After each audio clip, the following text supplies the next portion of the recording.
Praise lord. అందరూ బాగున్నారు కదా. కీర్తనల గ్రంథము 139 అధ్యాయం 17 వచ్చిన ఇలా సెలవిస్తుంది కదా. భక్తుడైన దావీదు ఎలా అంటాడు కదా, దేవా నీ తలంపులు ఎంత ప్రియమైనవి, వాటి మొత్తము ఎంత గొప్పది, వాటిని లెక్కించదని అనుకుంటున్నా, అవి ఇసుకంటిను ఎక్కువై ఉన్నవి లెక్కకు అంటాడు దావీదు గారు. ఈరోజు నువ్వు భయపడుతున్నావా? రేపటి దినం గురించి ఆలోచన చేస్తా ఉన్నావా?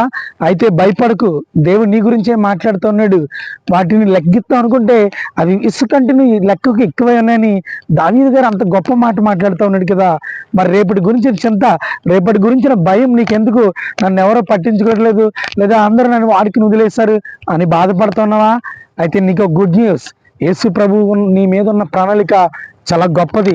నీ మీద ఆయనకి చాలా ప్రణాళిక ఉంది. ఆయన చిత్తమేంటో నువ్వు కనుగొనగలిగితే కనుక నువ్వు జీవితంలో గొప్ప ధన్యుడివి, దీవించబడతావు.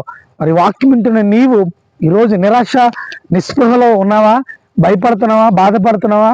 దిగులు పడుతున్నావా? మోసం చేశారని, అన్యాయం చేశారని, లేదా నువ్వు బాధపడుతున్నట్లయితే కనుక నీకు శుభవార్త. యేసు ప్రభు దగ్గరికి వస్తే, ఆయన మీద ఆనుకుంటే, ఆయన మీద ఆధారపడితే కనుక నీకు గొప్ప ఆయన ఇవ్వబోతా ఉన్నాడు ఆశీర్వాదాన్ని. రోజు ఆ ఆశీర్వాదాన్ని పొందుకోవడానికి నువ్వు సిద్ధపడి ఉన్నావా? అలా సిద్ధపడి ఉంటే కనుక యేసు ప్రభు మీద మోకాళ్ళేసి ఆయన అడుగు, ఖచ్చితంగా నువ్వు అడిగితే ఇస్తానన్నాడు. ఎంతైనా ఇస్తాడు. ఇచ్చే దేవుడు నా దేవుడు.